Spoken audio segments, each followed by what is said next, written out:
Price Lord. கர்த்தருடைய நாமம் மகிமைப்படுவதாக. முதலாவது என் தேவாதி தேவனுக்கு என் நன்றியை செலுத்துகிறேன். இந்த வாய்ப்பினை கொடுத்த எபினேசர் அண்ணனுக்கு உள்ளத்தின் ஆழத்தில் இருந்து நன்றியை தெரிவித்துக் கொள்கிறேன். இந்த ஊழியத்திற்கு நாங்கள் குடும்பமாய் எப்படி கடந்து வந்தோம் என்பதை என்னுடைய சாட்சியின் மூலமாக உங்களோடு பகிர்ந்து கொள்ள நான் விரும்புகிறேன். 2019ஆம் ஆண்டு எங்களுடைய திருமணம் நடைபெற்றது. அதற்கு முன்பதாக பிரதர் சென்னையில ஒர்க் பண்ணிட்டு இருந்தாங்க. திருமணம் முடிந்ததுக்கு அப்புறமா நாங்க மறுபடியும் சென்னைக்கு போனோம். ஸோ அங்க வந்து அவங்க ஒரு கம்பெனில ஒர்க் பண்ணிட்டு இருந்தாங்க. ஸோ இப்படிப்பட்டதான சூழ்நிலையில அங்க அது ஒரு சின்ன கம்பெனி தான். அதுல வந்து அவங்களுக்கு வந்து கொடுக்கப்பட்ட சேலரி வந்து கம்மியானதுதான். ஆனாலும் அந்த இடத்துல வந்து நாங்க சென்னையில இருந்து ஒர்க் பண்ணிட்டு இருக்கும்போது தேவன் எங்களை நடத்தினாரு. நாங்க அப்ப யோசிச்சோம், நம்ம வந்து இதை விட நல்ல பெட்டரான ஒரு ஜாப் தேடலாம் அப்படின்னு சொல்லி நாங்க நினைக்கும் போது, அப்படி நம்ம தேடும்போது சண்டே வந்து நம்மளால சர்ச் போக முடியாது. சண்டே நம்மளால எந்த மினிஸ்ட்ரியும் பண்ண முடியாது. அப்படிப்பட்டத வேலைகள் வந்து அநேகம் கிடைத்தது. அப்போ வந்து நாங்க டிசைட் பண்ணோம், அப்போ நம்ம அந்த மாதிரி வேலையை நம்ம சூஸ் பண்ணக்கூடாது. குறைவான சம்பளம் நமக்கு கிடைத்தாலும் நம்ம ஆண்டவருக்காக ஏதாவது ஒரு ஊழியத்தை செய்யணும். சண்டே நம்ம சர்ச்சுக்கு போகணும். அன்னைக்கு வந்து அந்த ஃபுல் டைம் அந்த சண்டே ஃபுல்லா நம்ம ஆண்டவருக்காக தான் செலவிடணும் அப்படின்னு சொல்லி நாங்க வந்து அந்த வேலையெல்லாம் உதறி தள்ளிவிட்டு எங்களுக்கு கிடைத்த அந்த வேலையை நாங்க சந்தோஷமாக செய்தோம். அவருக்காக நாங்க வந்து ஆண்டவருக்காக அந்த ஊழியத்தையும் சபையோடு சேர்ந்து ஹாஸ்பிட்டல் மினிஸ்ட்ரி ஆகட்டும், இன்னும் வீடுகளை சந்திக்கிறதாகட்டும், இப்படிப்பட்டதான சின்ன சின்ன ஊழியங்களை நாங்க செய்வதற்கு தேவன் எங்களுக்கு உதவி செய்தார். அப்படி நாங்க ஆண்டவருடைய ஊழியத்தை செய்ததன் மூலமா தேவன் அந்த சென்னையில எங்களை வந்து அதிசயமாய் வழி நடத்தி வந்தார். அப்படியே நாட்கள் செஞ்சது. 2019ஆம் ஆண்டு கடைசி டிசம்பர்ல நான் டெலிவரிக்காக தூத்துக்குடிக்கு வந்துட்டேன். பிரதர் மட்டும் சென்னையில இருந்தாங்க. 2020 மார்ச் மாசம் லாக்டவுன் போட்டாங்க. அந்த லாக்டவுன்ல இவங்களுக்கு வந்து ஒர்க் ஃப்ரம் ஹோம் அப்படின்னு கொடுத்துட்டாங்க. அப்போ இவங்க நினைச்சாங்க, சரி நம்ம ஊருக்கு போயிடலாம், ஊர்ல போயிட்டு ஒர்க் பண்ணலாம் அப்படின்னு சொல்லிட்டு இவங்க வந்து சென்னையில இருந்து தூத்துக்குடிக்கு வந்துட்டாங்க. ஸோ இந்த ஜனவரியில வந்து 2020 ஜனவரியில எங்களோட ஃபர்ஸ்ட் பேபி வந்து எங்களுக்கு பிறந்திருந்தது. ஸோ அந்த 2020 மார்ச்ல வந்து இவங்க வந்து என்ன பண்றாங்க அப்படின்னா lockdown. So work from home கொடுத்ததுனால வந்து தூத்துக்குடிக்கே வர வேண்டிய ஒரு சூழ்நிலை. ஸோ இங்க வந்து சில மாதங்கள் வீட்ல இருந்து ஒர்க் பண்ணிட்டு இருந்தாங்க. இப்படி கொஞ்சம் 2-3 மாதங்கள் ஆனது. சரியான சேலரி வந்து எங்களுக்கு கொடுக்கல. அப்போ நாங்க நினைச்சோம், சரி சேலரி கொடுக்காம நம்ம எப்படி ஒர்க் பண்றதுன்னு சொல்லிட்டு அந்த வேலையை வந்து நாங்க வந்து ரிசைன் பண்ணிட்டோம். சரி வேலை வேண்டாம் நமக்கு, வேற ஏதாவது ஜாப் நம்ம பண்ணிக்கலாம்னு சொல்லிட்டு அந்த வேலையை விட்டோம். ஸோ அதெல்லாம் நாங்க விட்டதுக்கு அப்புறமா நாங்க வந்து மறுபடி வேற வேலைக்கு வந்து ட்ரை பண்றோம். ஸோ அந்த டைம் வந்து கொரோனா பீரியட். ஸோ அப்போ வந்து வேலைக்கு ட்ரை பண்றதுக்காக ஒவ்வொரு இதுலயும் நாங்க வந்து அப்ளை பண்ணிட்டு இருந்தோம். இப்படி போயிட்டு இருக்கும்போது எங்களுக்கு வந்து எதுல எதுல இருந்துமே எங்களை வந்து இன்டர்வியூக்கு கூப்பிடவே இல்லை. அப்போ நினைச்சோம், என்ன ஏசப்பா வேலை இல்ல, எந்த கம்பெனில இருந்தும் எங்களை கூப்பிடல. சரி அப்ப நம்ம என்ன பண்ணலாம் அப்படின்னு சொல்லிட்டு, சரி நம்ம வந்து சின்னதா ஒரு பிசினஸ் பண்ணலாம் அப்படின்னு சொல்லிட்டு நாங்க வந்து ஒரு சின்ன பிசினஸ் பண்றதுக்கு ஆரம்பிச்சோம். எங்க கையில பெருசா எதுவும் கிடையாது. எங்க கிட்ட இருந்த கொஞ்சம் வச்சு நாங்க வந்து அந்த பிசினஸ் ஆரம்பிச்சோம். அந்த கொரோனா டைம்ல எல்லாரும் வெளியே போக முடியாத ஒரு சூழ்நிலை தான். ஆனாலும் எப்பவாவது வெளியில போய் அந்த திங்ஸ் எல்லாம் கடையில குடுத்துட்டு அதன் மூலமா வருகிற வருமானத்துல நாங்க வந்து அந்த கொரோனா காலங்கள்ல நாங்க வந்து கர்த்தர் வந்து எங்களை நடத்தி கொண்டு வந்தார். இப்படியாய் நாட்கள் கடந்தது. அப்போ நான் ஒரு நாள் ஏசப்பாட்ட நான் ப்ரேயர் பண்ணேன், ஏசப்பா எங்களுக்கு வேலையும் இல்ல, பிசினஸே எங்களால பண்ண முடியல. ஏன்னா அந்த கொரோனா டைம்ங்கிறதுனால வெளியே வந்து டெய்லி போயிட்டு வர முடியல. நீங்க எங்களை குறிச்சு என்ன திட்டம் வச்சிருக்கீங்க ஏசப்பா, நீங்க எனக்கு வந்து வெளிப்படுத்துங்க அப்படின்னு சொல்லிட்டு நான் ஆண்டவருடைய சமூகத்துல காத்திருந்தப்போ, அப்போ வந்து ஏசப்பா வந்து எனக்கு ஒரு பெரிய ஷெட் காட்டுறாங்க. அது வந்து ப்ளூ கலர்ல இருந்தது. நல்ல ஒரு நீளமான ஒரு ஷெட். நான் அப்போ வந்து அந்த ஷெட்ட வந்து ஆண்டவர் எனக்கு காட்டுனாங்க. அதுக்கப்புறமா நான் நினைச்சேன், நம்மளுடைய பிசினஸ டெவலப் பண்ண போறோம் போல. நம்ம அந்த ஷெட்ல நம்மளோட திங்ஸ் எல்லாம் வச்சு, இன்னும் நம்ம பிசினஸ விரிவுபடுத்த போறோம் அப்படின்னு சொல்லிட்டு நான் நினைச்சு, நான் பிரதர்ட்ட சொன்னேன். அப்ப அவங்க சொன்னாங்க, நம்ம பிசினஸ்க்காகனா தான் அந்த ஷெட் அப்படின்னு சொல்லிட்டு நாங்க நினைச்சிட்டு இருந்தோம். ஆனா நாங்க அதுக்கான முயற்சிகள் எடுத்தோம். ஆனா அத வந்து எங்களால சக்சஸ் பண்ண முடியல. அந்த அப்படியே அந்த கொரோனா வந்து அதிகமாவே வர்றதுனால வெளிய எங்கேயும் போ முடியல. நாங்க எந்த கடையிலலாம் திங்ஸ் குடுத்திருந்தோமோ, அவங்கலாம் எங்களுக்கு தர வேண்டிய பணத்த என்ன பண்ணவே இல்ல. தரவே இல்ல. ஆனாலும் நாங்க வந்து சோர்ந்து போகல.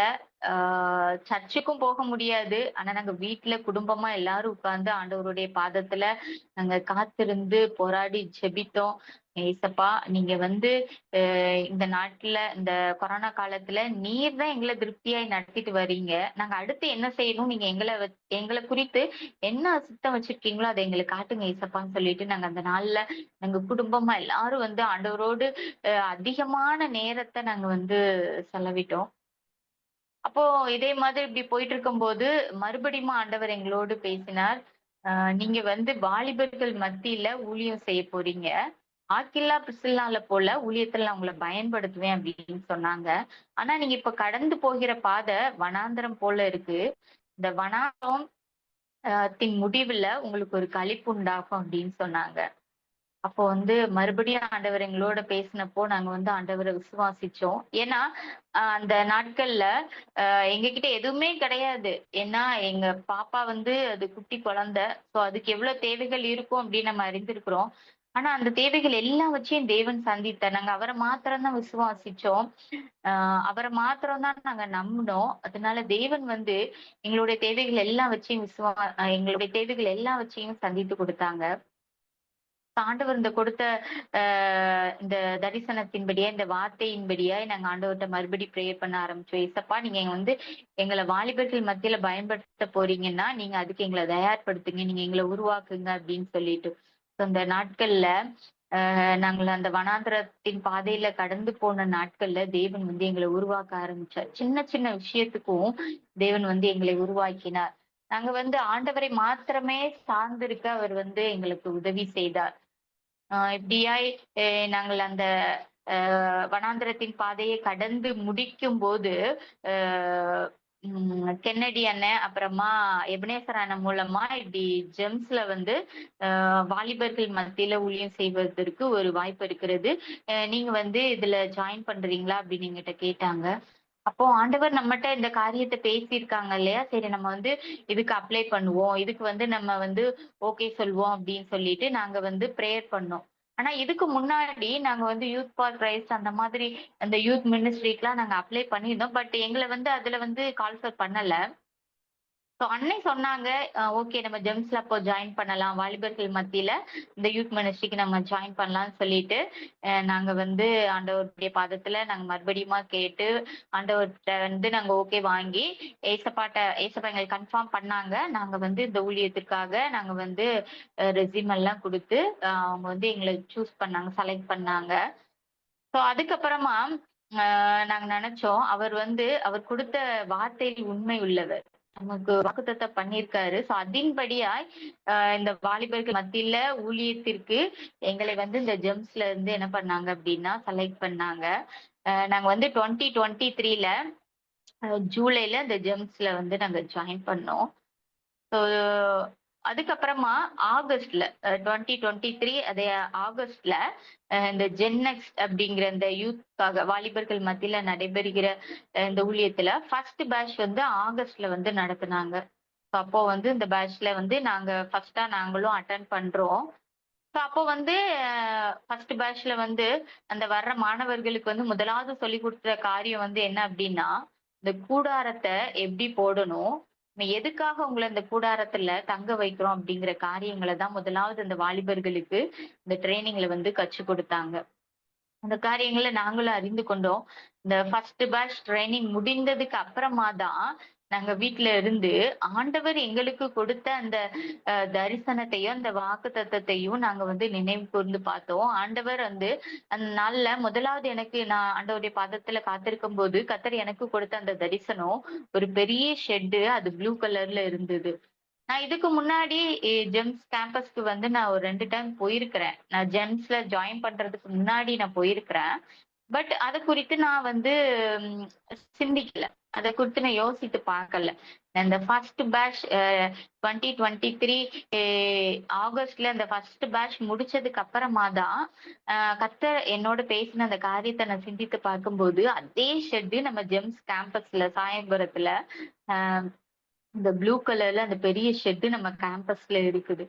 அப்போ "ஏசப்பா நீங்க இந்த இடத்துக்கு என்ன கொண்டு வர்றதுக்காக தான் நீங்க அன்னைக்கு வந்து எனக்கு இந்த தரிசனத்த காட்டியிருக்கீங்க" அப்படின்னு நான் வந்து அந்த நேரத்துல வந்து நான் புரிந்து கொண்டேன். அதுக்கப்புறமா வாலிபர்கள் மத்தியில ஊழியம் செய்வீங்க. ஆக்கில்லா, பிஸ்கில்லா போல நீங்க வந்து ஊழியத்துல உங்கள பயன்படுத்துவேன் அப்படின்னு சொன்னாங்க. அந்த ஆக்கில்லா, பிஸ்கில்லா அன்னைக்கு கூடாரம் பண்ணுகிற தொழிலாளிகளா இருந்தாங்க. எங்களுடைய வேலையும் நாங்க வந்து ஃபர்ஸ்ட் இந்த கூடாரத்துல தங்கி இருந்தோம். இந்த கூடாரத்த எப்படி போடணுங்கிறத கத்துக்கிட்டோம். அந்த மாணவர்களோடு தங்கி இருந்து அவர்களை உருவாக்குகிற பணிய தேவன் வந்து எங்களுக்கு குடுத்தார். கர்த்தருடைய பெரிதான கிருப இதுவரை நாங்க வந்து 12 பேட்ச் முடிப்பதற்கு தேவன் உதவி செய்தார். ஒவ்வொரு பேட்ச்க்கும் நம்ம வந்து 48 மாணவர்கள இதுல வந்து ட்ரெயின் பண்றோம். அதிகமான ஒரு பெரிய கூட்டம் கிடையாது. 48 மாணவர்கள் மாத்திரமே.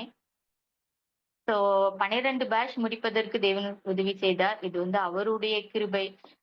தேவனால மாத்திரம் தான் எல்லாமே கூடும். நம்ம கையில ஒன்றுமே இல்லை. நீங்கள் அறிந்திருக்கிறபடி இந்த மாதம் செப்டம்பர் 28ஆம் தேதியிலிருந்து அக்டோபர் 4ஆம் தேதி வரை நம்ம 13வது பேட்ச் நடக்க இருக்கிறது. நீங்கள் ஜெபித்துக் கொள்ளுங்கள்.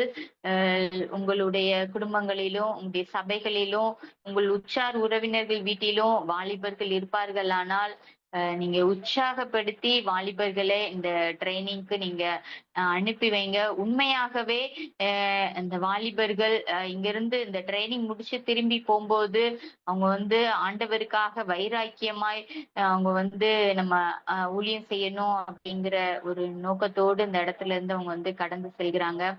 ஆண்டவர் எனக்கு கொடுத்த தரிசனத்தின்படியாய் அ அவர் வந்து எங்கள இந்த ஜென்னெக்ஸ் ட்ரெய்னிங்ல வச்சு இந்த மாணவர்கள உருவாக்குவதற்கு தேவன் வந்து எங்களுக்கு உதவி செய்தார். கர்த்தருக்கே மகிமை உண்டாவதாக. ஏசப்பா நான் என்ன பேசணும்னு எனக்கு தெரியல. நீங்க எனக்கு வெளிப்படுத்துங்க அப்படின்னு நான் கேட்டப்போ, ஆண்டவர் எனக்கு குடுத்த வார்த்தை, கூடாரவாசி நீ பேசு அப்படின்னு சொன்னாங்க. அ நான் வந்து உனக்கு குடுத்த தரிசனம், அகில்லா, பிரிஸ்கில்லா போல ஊழியத்துல பயன்படுத்துவேன்னு சொன்னதுதான். அதனால நீ கூடாரவாசிய பேசு அப்படின்னு சொல்லிட்டு ஆண்டவர் எனக்கு குடுத்தாங்க. நான் மறுபடியும் காத்திருக்கும்போது ஆண்டவர் 2, 3 டைம் இந்த வார்த்தைய வந்து எனக்கு கன்ஃபார்ம் பண்ணாங்க. அதனால இந்த இன்றைய நாளோட செய்தியின் தலைப்பாக நான் கூடாரவாசி அப்படின்னு சொல்லிட்டு நான் வந்து எடுத்திருக்கிறேன். இப்போ நம்ம வந்து கூடாரம் அப்படின்னு சொல்லி நம்ம பார்க்கும்போது நெக்ஸ்ட் நமக்கு வருகிற வாலிபர்கள் கூடாரத்துல தான் தங்க வைக்கிறோம். நம்ம வந்து அவங்களுக்கு வந்து ரூம்ல வந்து ஸ்டே பண்ண வைக்கிறது கிடையாது. அவங்க வந்து இந்த கூடாரத்துல தங்கி இருந்து இதுல வந்து அவங்க வந்து உருவாக்கப்பட்டு போறாங்க. ஸோ கூடாரம் வந்து அவங்க வரும்போது அந்த மாணவர்களை வைத்தே இந்த வாலிபர்களை வைத்தே இந்த கூடாரத்தை நம்ம போடுறோம். 6 நாள் அந்த கூடாரத்துல தங்கி இருப்பாங்க. அதன் பின்பதாக அந்த ட்ரெய்னிங் முடியவும் அவங்க வந்து அந்த கூடாரத்தை மறுபடியுமாக கழட்டி அவங்க வந்து எப்படி எடுத்தாங்களோ அப்படியே அந்த இடத்துல என்ன பண்ணிடுவாங்க வச்சுக்குவாங்க. ஸோ அது வந்து தற்காலிகமா வசிக்கிற இடம் அப்படின்னு சொல்லிட்டு நம்ம பார்க்கிறோம். அப்போ கூடார வாசி அப்படின்னு நம்ம பார்க்கும்போது தற்காலிகமாக அந்த கூடாரத்துல குடியிருக்கிறவங்கள நம்ம வந்து பார்க்கிறோம். தற்காலிகமாக குடியிருந்தாலும் ஆண்டவரோடு நெருங்கிய உறவை வந்து அஹ் கொண்டிருப்பாங்க. இந்த கூடாரத்துல நம்ம தற்காலிகமா குடியிருந்தாலும் ஆண்டவரோடு ஒரு நெருங்கிய உறவை நம்மளால அனுபவிக்க முடியும். நம்ம வந்து ஒரு வசனத்தை பார்க்கலாம். பிலிப்பியர் 3ஆம் அதிகாரம் 20ஆம் வசனம் நான் வாசிக்கிறேன். நம்முடைய குடியிருப்போ பரலோகத்தில் இருக்கிறது. அங்கே இருந்து கர்த்தராகிய இயேசு கிறிஸ்து என்னும் இரட்சகர் வர எதிர்பார்த்து கொண்டிருக்கிறோம். நம்முடைய குடியிருப்பு வந்து பரலோகத்துல தான் இருக்குது. கிறிஸ்தவர்களாகிய நம்முடைய குடியிருப்பு பரலோகத்துல தான் இருக்குது. ஆனா சில நேரங்கள்ல அதை மறந்து விடுகிறதான சூழ்நிலை நமக்கு ஏற்படுகிறது. நம்முடைய ஓட்டம் பரலோகத்தை நோக்கி தான் இருக்க வேண்டும். நம்ம இந்த உலகத்தார் ஓடுவது போல ஓடுவதற்காக நம்ம அழைக்கப்படவில்லை. ஏன்னா இந்த உலகத்தார் தனக்காகவும், தன்னுடைய குடும்பத்திற்காகவும் பொருளையோ, பணத்தையோ சேர்ப்பதற்காக ஓடுகிறார்கள். ஆனா ஆண்டவர் நம்ம இந்த உலகத்தார் ஓடுவது போல ஓடுவதற்காக நம்ம அழைக்கவில்லை. நம்மளுடைய ஆசை, விருப்பம் எல்லாமே நம்ம பரலோகத்தை நோக்கி தான் இருக்க வேண்டும் என்று தேவன் விரும்புகிறார். நம்முடைய குடியிருப்பு பரலோகத்தில் தான் இருக்கிறது. இன்னொரு வசனத்தை நம்ம பார்ப்போம். மத்தேயு 6ஆம் அதிகாரம் 19, 20 வசனங்கள்ல, பூமியிலே உங்களுக்கு பொக்கிஷங்களை சேர்த்து வைக்க வேண்டாம். இங்கே பூச்சியும் துருவும் அவைகளை கெடுக்கும். இங்கே திருடரும் கன்னமிட்டு திருடுவார்கள். 20வது வசனத்துல, பரலோகத்திலே உங்களுக்கு பொக்கிஷங்களை சேர்த்து வையுங்கள். இங்கே பூச்சியாவது துருவாவது கெடுக்கிறதும் இல்லை. அங்கே திருடர் கன்னமிட்டு திருடுகிறதும் இல்லை. நம்முடைய பொக்கிஷங்களை நம்ம எங்க சேர்த்து வைக்க வேண்டும்னு இந்த வசனத்துல அழகா சொல்லியிருக்கு. நம்முடைய பொக்கிஷங்களை நம்ம பூமியில சேர்த்து வைக்க வேண்டாம். நம்முடைய பொக்கிஷங்களை பரலோகத்துல சேர்த்து வைக்க வேண்டும். ஏன்னா இந்த பூமியில நம்ம சேர்த்து வைக்கிற பொக்கிஷங்களை இந்த பூச்சியும் துருவும் அவைகளை என்ன பண்ணிரும், அரிச்சு போட்டுரும். அதனால நம்முடைய பொக்கிஷத்தை பரலோகத்துல சேர்த்து வைக்கணும் அப்படின்னு சொல்லுகிறது. நம்முடைய பொக்கிஷத்தை நம்ம சிந்தித்து பார்ப்போம். நம்முடைய பொக்கிஷத்தை நம்முடைய பரலோகத்துல சேர்த்து வைக்கிறவர்களாக ஓடுகிறோமா, இல்லை என்றால் இந்த பூமியிலே சேர்த்து வைக்கிறவர்களாக ஓடுகிறோமா என்று நம்ம சிந்தித்து பார்ப்போம். நம்முடைய பொக்கிஷத்தை நம்ம பரலோகத்துல சேர்த்து வைக்க விரும்பினா நம்ம இந்த பூலோகத்துல ஒரு கூடாரவாசியை போல வாழ விரும்புவோம். நம்ம கூடாரவாசியை போல வாழ விரும்புவோம்னா நம்முடைய பொக்கிஷம் எல்லாம் பரலோகத்துல சேர்த்து வைக்கப்பட்டிருக்கும். இன்னும் நம்ம உலகத்துல ஆண்டவரோடு, இந்த உலகத்துல நம்ம வாழும்போது ஆண்டவரோடு நம்ம நெருங்கி வாழ்வோமானால் இந்த உலகத்திற்குரிய காரியங்கள் எல்லாமே நம்மை விட்டு தூரமாக போய்விடும். ஆனா நம்ம இந்த உலகத்தின் பின்னாடி ஓடுகிறவர்களால் காணப்பட்டோமானால் ஆண்டவர் நம்மை விட்டு தூரம் போகிறவராக காணப்படுகிறார். நம்ம பழைய ஏற்பாட்டுல கூடாரவாசியை போல வாழ்ந்த ஒரு மனிதரை குறித்து நம்ம பார்க்கலாம். நம்ம எல்லாருக்கும் நன்றாக தெரியும், ஆபிரகாம். நம்ம ஒரு வசனத்தை பார்க்கலாம். ஆதியாகமம் 12ஆம் அதிகாரம் 1, 2 வசனங்கள் நான் வாசிக்கிறேன். கர்த்தர் ஆபிரகாமை நோக்கி, நீ உன் தேசத்தையும்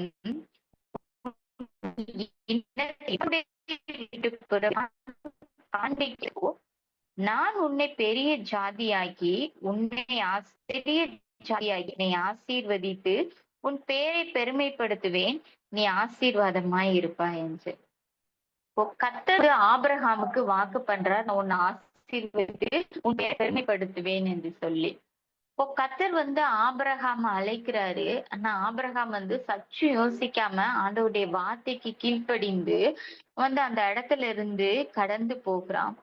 நமக்கு தெரியும் ஆபிரகாம் ஒரு செல்வ சீமானா இருந்த மனிதர். ஏன்னா கர்த்தர் ஆபிரகாமை அப்படியாய் ஆசீர்வதித்திருந்தார்.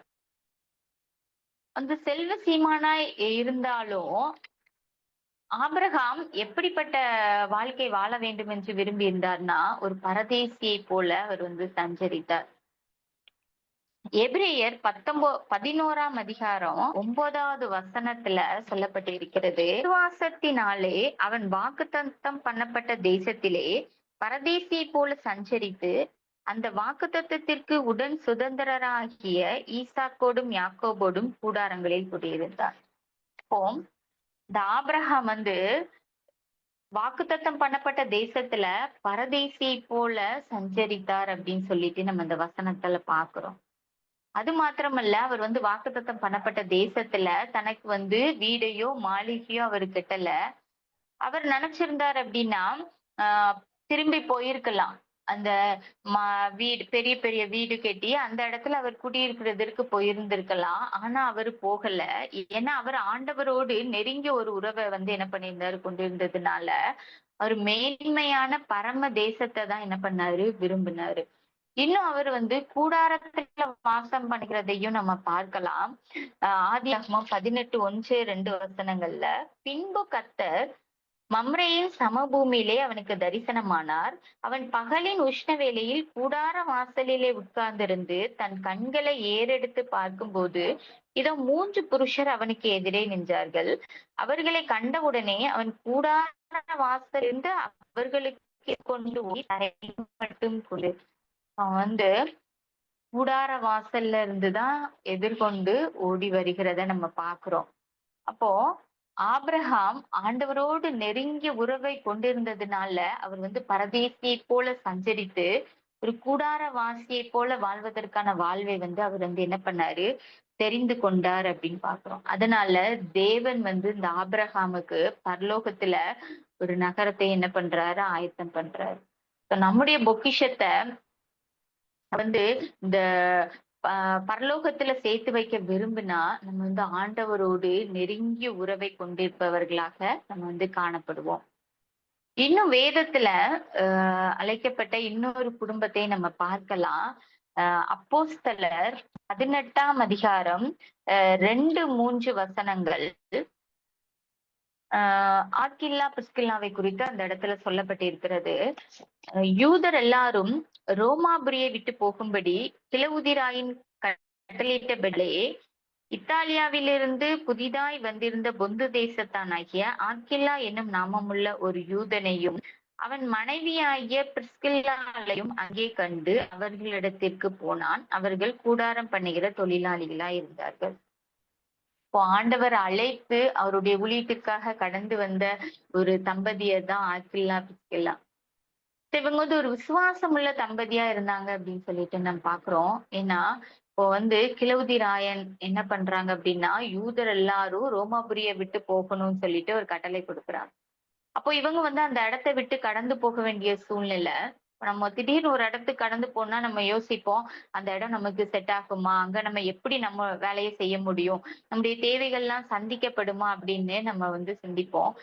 ஆனா இந்த ஆக்கில்லாவும் பிரிஸ்கில்லாவும் ஒரு விசுவாசம் உள்ள தம்பதியா இருந்ததுனால அவங்க வந்து ஆண்டவரை விசுவாசிச்சாங்க. அவங்களுக்கு அநேக கஷ்டங்கள் வந்தது, துன்பங்கள் வந்தது. ஆனாலும் அதின் மத்தியிலையும் அவங்க ஆண்டவரை மாத்திரம் விசுவாசித்து அந்த இடத்துல இருந்து கடந்து வந்தாங்க. அவங்க வந்து கூடாரம் பண்ணுகிற தொழிலாளிகளா இருந்தார்கள் அப்படின்னு நம்ம பாக்குறோம். அவங்களுடைய விசுவாசம் வந்து அசைக்கப்படாததா இருந்தது. ஏன்னா துன்பத்துல கூட அவங்க கர்த்தருக்காக அர்ப்பணிப்போடு ஊழியம் செய்யணும் அப்படின்னு சொல்லிட்டு அவங்க வந்து தீர்மானம் பண்ணியிருந்தாங்க. இப்ப அந்த ஆக்கில்லா பிரிஸ்கில்லா ஒரு விசுவாசம் உள்ள தம்பதியா இருக்கிறாங்க. இப்போ வந்து அவங்க வந்து பவுலோட இணைந்து ஊழியத்தை நிறைவேற்றுகிற காரியத்தை நம்ம அடுத்து பார்க்கலாம். அந்த 3வது வசனத்திலேயே அவர்கள் அக்கில்லா பிரிஸ்கில்லா கூடாரம் பண்ணுகிற தொழிலாளிகளா இருந்தார்கள். தானும் அந்த தொழில் செய்கிறவன் ஆனபடியினாலே அவர்களிடத்தில் தங்கி வேலை செய்து கொண்டு வந்தான். இப்போ பவுல் வந்து அந்த இடத்திற்கு கடந்து வர்றாரு. அங்க வந்து அக்கில்லா பிரிஸ்கில்லாவை சந்திக்கிறாங்க. இப்போ சந்திக்கும் போது அவங்களும் கூடாரம் பண்ணுகிற தொழிலாளிகளா இருந்ததுனால பவுலும் அதை செய்கிறதுனால அவங்களோடு என்ன பண்றாரு, இணைகிறார். அப்போ அந்த தம்பதியர் வந்து அவங்க பவுல வந்து என்ன பண்றாங்க, சந்தோஷமா தங்கள் இடத்துல என்ன பண்றாங்க, ஏற்றுக்கொள்ளுகிறாங்க. ஏற்றுக்கொண்டு அவங்க வந்து ஒருவேளை கஷ்டப்பட்டிருக்கலாம், அவங்க நினைச்சிருக்கலாம் பவுல நம்ம கூட வச்சிருக்கிறதுனால நமக்கு என்ன லாபம் அப்படின்னு நினைச்சிருக்கலாம். ஆனா சந்தோஷமா பவுல தங்கள் இடத்துல ஏத்துக்கொண்டாங்க. இப்போ பவுல் வந்து என்ன பண்றாங்க, குடார தொழில பவுலும் அவங்களோட சேர்ந்து பண்ணி அதுல கிடைக்கிற வருமானத்தை அநேக சபைகளை நிறுவுவதற்கும் ஊழியத்தை தாங்குவதற்கும் பவுல் வந்து அதை வந்து செலவு பண்ணுகிறார்.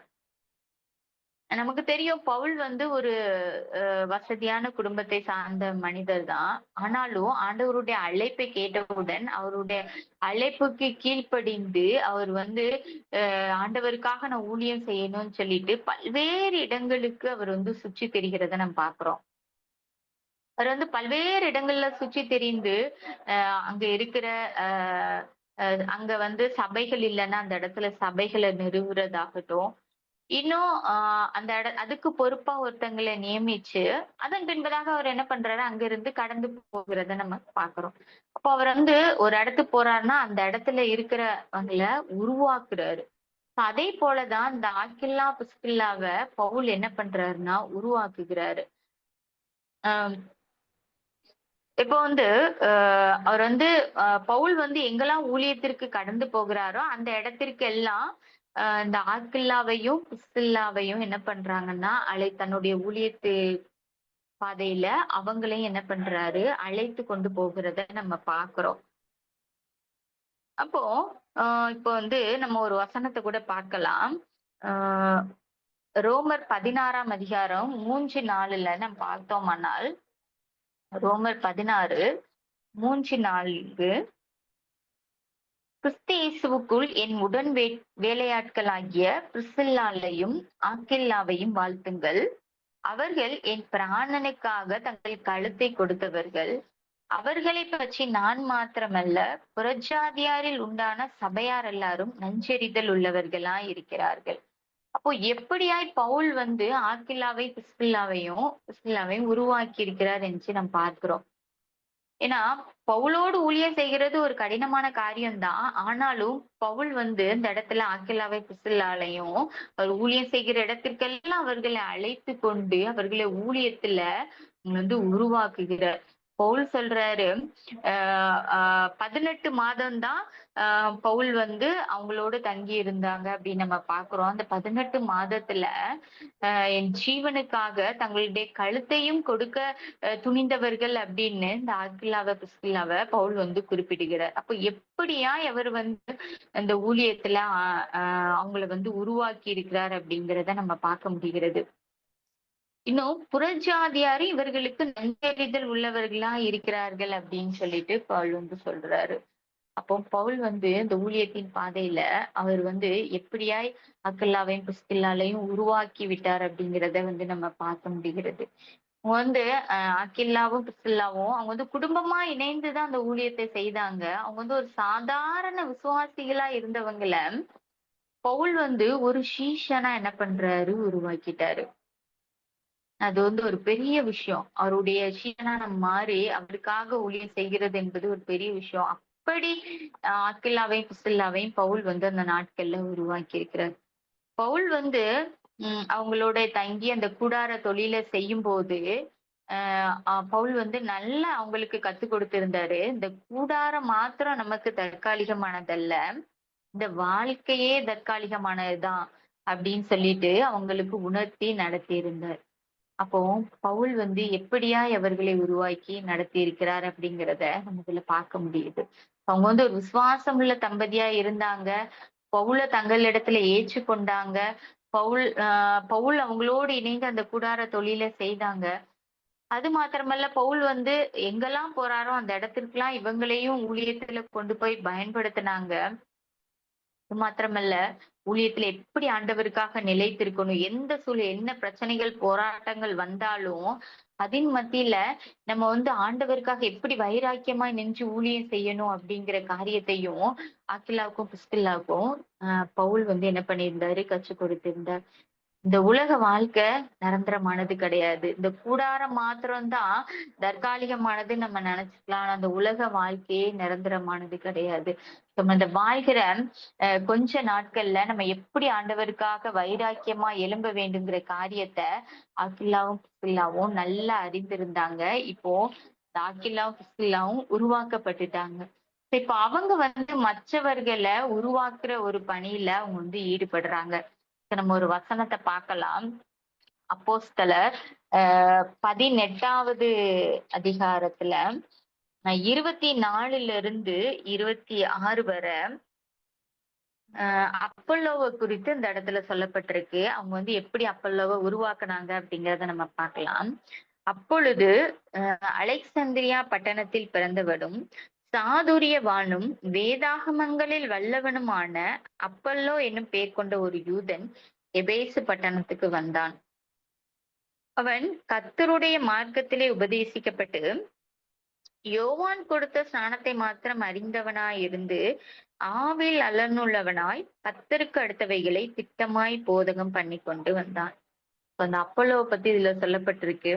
அவன் வந்து சாதுரியவானும் வேதாகமங்களில் வல்லவனுமாய் இருந்தவன் தான் இந்த அப்பல்லோ. இப்ப இந்த ஆக்கிலாவும் பிசிலாவும் உருவாக்கப்பட்டுட்டாங்க. இப்போ வந்து அவங்க வந்து இந்த அப்பல்லோவ சந்திக்கிறாங்க. இந்த அப்பல்லோ வந்து எப்படி வந்து பிரசங்கம் பண்ணி கொண்டு இருக்கிறார் அப்படின்னா, யோவான் கொடுத்த ஸ்நானத்தை மாத்திரம் அவன் அறிந்தவனாய் வந்து பிரசங்கம் பண்ணி கொண்டு இருக்கிறத இந்த ஆக்கிலாவும் பிஸ்கில்லாவும் பாக்குறாங்க. அப்போ வந்து இவங்க 2 பேரும் அப்பல்லவ வந்து தனியா அழைத்து, தேவனுடைய கர்த்தருக்கு அடுத்தவைகளையும் திட்டமாய் போதகம் பண்ணும். அதாவது அடுத்த வசனத்துல சொல்லப்பட்டிருக்கு. அவங்கள வந்து தனியா அழைத்து, தேவனுடைய மார்க்கத்தை அதிக திட்டமாய் அவனுக்கு விவரித்து காண்பித்தார்கள். இயேசு கிறிஸ்துவை பற்றி வந்து பிரசங்கிக்கணும் அப்படின்னு சொல்லிட்டு, அவரிடத்துல அவங்க வந்து திட்டமா என்ன பண்றாங்க, அவருக்கு அந்த காரியங்கள கற்றுக் கொடுக்கிறத நம்ம பார்க்கிறோம். அப்போ அப்பல்லோ வந்து ஒரு சரியான பாதையில போகாம, அவர் வந்து ஒரு சில காரியங்களை மட்டும் அறிந்தவரா அவங்க பிரசங்கம் பண்றத அவங்க வந்து பார்க்கறாங்க. அப்போ அவங்கள தனியே அழைத்து, ஆ எப்படிப்பட்ட பாதையில பிரசங்கம் இருக்கணும், எப்படி வந்து சரியான உபதேசத்த சொல்லணுங்கிற காரியங்கள அன்னைக்கு வந்து ஆக்கில்லாவும், பிரிஸ்கில்லாவும் இந்த அப்பல்லோவுக்கு கற்றுக் கொடுத்து, அப்பல்லோவ என்ன பண்றாங்க, உருவாக்குறாங்க. தாங்கள் உருவாக்கப்பட்டது மாத்திரமல்ல, அவங்க வந்து அப்பல்லோவையும் உருவாக்குகிறத நம்ம வந்து பார்க்கிறோம். ஸோ நம்ம வந்து இப்போ வந்து ஆக்கில்லா, பிரிஸ்கில்லா ஒரு விசுவாசமுள்ள தம்பதியா இருந்து பவுல் அவங்கள உருவாக்குனாங்க. இப்ப அப்பல்லோ வந்து என்ன பண்றாரு, அவங்கள அப்பல்லோவையும் அவங்க வந்து என்ன பண்றாங்கன்னா, உருவாக்கி விட்டுர்றாங்க. நம்ம இன்னும் கடைசியா ஒரு வசனத்த கூட நம்ம பார்க்கலாம். 2 கொரிந்தியர் 5ஆம் அதிகாரம் 1ஆம் வசனம். 2 கொரிந்தியர் 5ஆம் அதிகாரம் 1ஆம் வசனம். பூமிக்குரிய கூடாரமாகிய நம்முடைய வீடு அழிந்து போனாலும், தேவனால் கட்டப்பட்ட கைவேலை அல்லாத நித்திய வீடு பரலோகத்திலே நமக்கு உண்டென்று அறிந்திருக்கிறோம். ஏனெனில் அடுத்த வசனம் 2வது வசனம். ஏனெனில் இந்த கூடாரத்திலே நாம் தவித்து நம்முடைய பரம வாசஸ்தலத்தை தரித்துக் கொள்ள மிகவும் வாஞ்சியுள்ளவர்களாய் இருக்கிறோம் அப்படின்னு சொல்லிட்டு. இந்த பூமிக்குரிய கூடாரம் ஆகிய நம்முடைய வீடு அழிந்து போனாலும், தேவனால நமக்கு வந்து ஆயத்தம் பண்ணப்பட்ட ஒரு இடம் வந்து பரலோகத்துல இருக்கு அப்படிங்கிறத வந்து நம்ம வந்து உணர்ந்தவர்களாய் காணப்படுவோம்.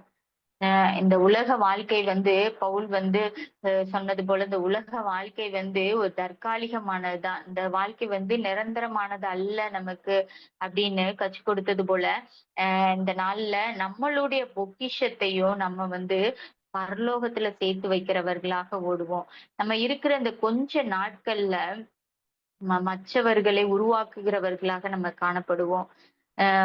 இந்த உலக வாழ்க்கை வந்து தற்காலிகமானதுதான் அப்படின்னு நம்ம உணர்ந்தவர்களாய் ஆபிரகாமை போல வந்து ஒரு கூடாரவாசியை போல இந்த உலகத்துல வாழ்ந்தாரு. அது போல பவுல போல பவுல போலவும் ஆக்கிலா பிசிலா போலவும் மற்றவர்களை தேவனுக்கென்று உருவாக்குகிறவர்களாகவும் அவங்க வந்து பிரயாசப்பட்டாங்க. அதே போல நம்மளும் இந்த உலகத்துல வாழ்கிற கிறிஸ்தவர்களாகிய நாமும் மற்றவர்களை உருவாக்குகிறவர்களாய் காணப்படும் போது தேவன் வந்து அதை நம்மிடத்தில் விரும்புகிறவராய் காணப்படுகிறார்.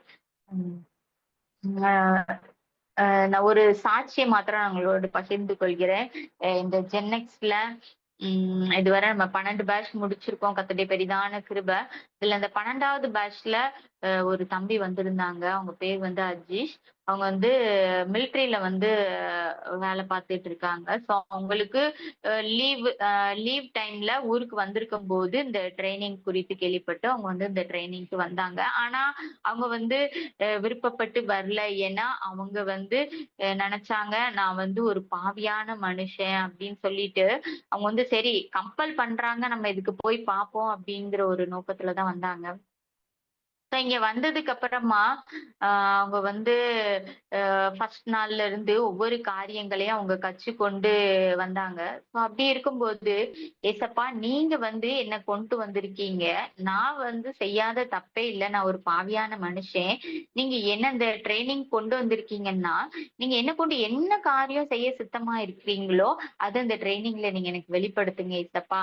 நீங்க என்னையும் உருவாக்கிருங்க ஏசப்பா அப்படின்னு சொல்லிட்டு அந்த தம்பி ப்ரேயர் பண்ணி அப்போ வந்து ஆண்டவர் ஃபர்ஸ்ட் வந்து அவங்களுக்கு ஒரு தரிசனத்த குடுக்குறாங்க. ஆனா அந்த தம்பி அத நம்பல. ஏன்னா, நம்ம அந்த ட்ரெய்னிங்ல இருக்கும்போது பிரேயர் அப்புறம் மெசேஜ் இந்த மாதிரி அந்த தேவ பிரசன்னத்திலேயே அந்த இடத்துல இருக்கிறதுனால, ஒருவேளை நமக்கு இப்படி தோணியிருக்குமோ அப்படின்னு சொல்லி தான் நெனச்சாங்க. அப்போ அவரு நம்பல. அடுத்த நாளும் ஆண்டவர் அதே தரிசனத்த குடுத்து, வசனத்தின்படியா அவருக்கு அந்த தரிசனத்த 2வது நாள் காட்டும்போது அவரு வந்து ஆண்டவர என்ன பண்ணாரு, விசுவாசிச்சாங்க அந்த தம்பி.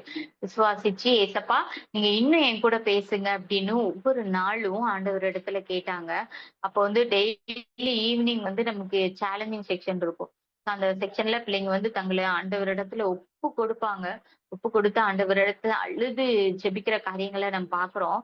அப்போ வந்து ஆண்டவர் வந்து அன்னைக்கு வந்து அந்த தம்பிய வந்து என்ன பண்ணாங்கன்னா, அபிஷேகம் பண்ணி, அந்நிய பாஷை வரத்த என்ன பண்ணாங்க, குடுத்தாங்க. ஆ "நீ வந்து இவ்ளோ தப்பு நீ பண்ணியிருந்தாலும், நான் உன்ன வந்து என் மகனேன்னு சொல்லி நான் வந்து உன்னை ஏத்துக்கொள்றேன்." அப்படின்னு சொல்லிட்டு தேவன் திட்டமா அந்த இடத்துல அந்த தம்பியோட என்ன பண்ணாங்க, பேசினாங்க. இப்போ வந்து கடைசி நாள் சாட்சி சொல்லும்போது, நான் வந்து இந்த இடத்திற்கு நான் வெறுமையா, நான் வந்து எதுவுமே இல்லாம வெறுமையான பாத்திரமா தான் நான் கடந்து வந்தேன். ஆனா நான் இப்ப போம்போது, ஒரு நிறைவான பாத்திரத்தோட நான் வந்து இந்த இடத்துல இருந்து நான் கடந்து போறேன் அப்படின்னு சொன்னாங்க. அதே போல தான், அ இப்போ வந்து அவங்க ட்ரெய்னிங் முடிச்சு போயிட்டாங்க. இப்போ நாங்க பேசம்போது, அந்த தம்பி சொன்ன ஒரு காரியம், அவங்க வேலை பார்க்குற இடத்துல, அவங்களோடு இருக்கிற ஒரு ஆண்டவரை அறியாத ஒரு தம்பி. அந்த தம்பிட்ட வந்து நான் ஆண்டவர பத்தி நான் சொல்லிட்டு இருக்கிறேன். நான் வந்து அவங்கள ரட்சிப்புக்குள்ள வழி நடத்திட்டு இருக்கேன். அவங்கள எப்படியாவது நான் உருவாக்கணும். ஆண்டவருக்காக உருவாக்கணும். அவர எப்படியாவது ரட்சிப்புக்குள்ள நடத்திறணும் அப்படின்னு சொல்லிட்டு, அந்த தம்பி வந்து ஒரு 2 நாளைக்கு முன்னாடி வந்து எங்களோடு பகிர்ந்து கொண்டாங்க. கர்த்தருடைய நாமம் வந்து இதுல மகிமைப்படுகிறதற்காக நான் நன்றி செலுத்துகிறேன். ஏன்னா, அந்த தம்பி அந்த ட்ரெய்னிங்க்கு வெறுமையா வந்தாங்க. அந்த ட்ரெய்னிங்ல வந்து ஜெனெக்ஸ் ட்ரெய்னிங்ல உருவாக்கப்பட்டாங்க. இதனால அவங்க வெளிய போய் மற்றவர்கள உருவாக்கணும் அப்படிங்கிற ஒரு பாரத்த தேவன் ஒவ்வொருத்தருக்குள்ள குடுத்து அனுப்புனதுனால, இந்த நாள்ல அந்த தம்பியோட வந்து ஒவ்வொரு நாளும் நான் பேசிட்டு இருக்கேன். அவன எப்படியாவது ரட்சிப்புக்குள்ள வழிநடத்தணும். எப்படியாவது உருவாக்கிறணும். இயேசுதான் மெய்யான தேவன் என்பத அ அவங்களுக்கு வந்து உணர்த்திறணும் அப்படின்னு சொல்லிட்டு, ஒரு நாளும் ஜெபத்தோடு அ அவங்க கிட்ட நான் வந்து ஆண்டவர பத்தி சொல்றேன் அப்படின்னு பகிர்ந்து கொண்டாங்க. உண்மையாவே கர்த்தருடைய நாமம் வந்து இதுல மகிமைப்படுகிறது. நான் கர்த்தருக்கு நான் நன்றி செலுத்துகிறேன். இதே போல தான் இந்த நாள்ல இந்த உலகத்துல வாழ்ற கிறிஸ்தவர்களாகிய நாமும் மற்றவர்கள வந்து ஆண்டவருக்கென்று நம்ம வந்து ஊழியத்தின் பாதையில உருவாக்குவோம். நம்மளால முடிந்தவரை மற்றவர்களுக்கு நன்மை செய்வோம். இந்த உலகத்துல நம்ம வந்து போகும்போது எதையும் கொண்டு போறதில்ல. நம்ம இருக்கிற நாட்கள்ல நம்ம ஆண்டவருக்கென்று ஒரு கூட்ட ஜனத்த வந்து ஆயத்தப்படுத்தும்போது, கர்த்தர் நமக்காக பரலோகத்தில பொக்கிஷத்த வந்து சேர்த்து வைப்பார். நமக்காக ஒரு நகரத்த அவர் ஆயத்தம் பண்ணுகிற தேவனாக இருக்கிறார். இன்னுமாக முடிந்தவரை நமக்கு டைம் கிடைக்கும் போதெல்லாம் நம்ம குடும்பமா சேர்ந்து இந்த ஊழியத்த நமக்கு ஒரு சின்ன ஊழியனாலும் பரவால்ல. நம்ம அத குடும்பமா சேர்ந்து செய்யும்போது, தேவன் அதற்குரிய பலன பரத்திலிருந்து அவர் கட்டளையிடுகிற தேவனாக இருக்கிறார். அம் இந்த நாட்கள்ல நம்ம பார்க்கிறோம். இந்த வாலிபர்கள் வந்து எவ்வளவாய் சிக்குண்டு பாவத்துல சிக்குண்டு அதுலேருந்து எப்படி மீளணும்னு தெரியாம இருக்கிற அநேக வாலிபர்கள நம்ம பார்க்கிறோம். நம்முடைய சபைகள்லயும், நம்ம சுற்றி இருக்கிற இடங்கள்லயும் நம்ம பார்க்கிறோம். இந்த வாலிபர்களுக்காக நம்ம பாரம் எடுப்போம். வாலிபர்கள் அவங்க தான் அடுத்த தலைமுறை. அவங்க தான் எழும்பி இன்னும் ஆண்டவருடைய ஊழியத்த வைராக்கியமா செய்யணும். அப்படிப்பட்ட வாலிபர்களுக்காக நம்ம பாரம் எடுப்போம். ஒவ்வொரு நாளும் இந்த வாலிபர்களுக்காக ஜெபிப்போம். நம்மளால முடிந்தவரை அந்த வாலிபர்கள நம்ம எப்படியாவது ஊழியத்தின் பாதையில அவர்கள வந்து நம்ம உருவாக்கிறணும். அம் நம்ம வந்து ஜெபிப்போம், செயல்படுவோம். கர்த்தர் நம்முடைய பிரயாசத்திற்குரிய பலன கண்டிப்பாக தருவார். நீங்கள் ஜெபித்துக் கொள்ளுங்கள். இந்த ஜென்னெக்ஸ்ட்டுக்காக 2 மாதத்திற்கு ஒரு முறை இந்த ட்ரெய்னிங் நடக்கு. இதுல வந்து நம்ம அ அ நெறைய பெரும் கூட்டத்த நம்ம சேர்க்கிறது இல்ல. கொஞ்சம் பேர் தான் 48 பேர மட்டும் தான் அந்த ட்ரெய்னிங்ல வந்து நம்ம ட்ரெயின் பண்றோம். அ அங்கிள் அகஸ்டின் அங்கிள் சொன்னது போல சங்கீதம் 100 110:3ல அந்த வசனம் இருக்குது. நான் வாசிக்கிறேன். உமது பராக்கிரமத்தின் நாளிலே உம்முடைய ஜனங்கள் மனப்பூர்வமும் பரிசுத்த அலங்காரம் உள்ளவர்களாய் இருப்பார்கள். விடியற்காலத்து கர்ப்பத்தில் பிறக்கும் பனிக்கு சமானமாய் உம்முடைய யவன ஜனம் உமக்கு பிறக்கும். அங்கிளோட ஆசைதான். ஒரு யவன ஜனம் நம்முடைய தேசத்துல எழும்பணும். நம்முடைய வாலிபர்கள் வந்து எழும்பணும் அப்படிங்கறதான் அங்கிளோட ஆசை. அங்கிளோட சாட்சியை நம்ம பார்க்கும்போது அங்கிளையும் ஆண்டவர் அழைத்தாங்க. ஆனா எதுவுமே தெரியாத ஒரு இடம், ஒரு வனாந்தரமான ஒரு இடம் தான். அங்கிள் வந்து கீழ்ப்படிந்து ஆண்டவரை மாத்திரம் விசுவாசித்து அந்த நாட்கள்ல கடந்து போனாங்க.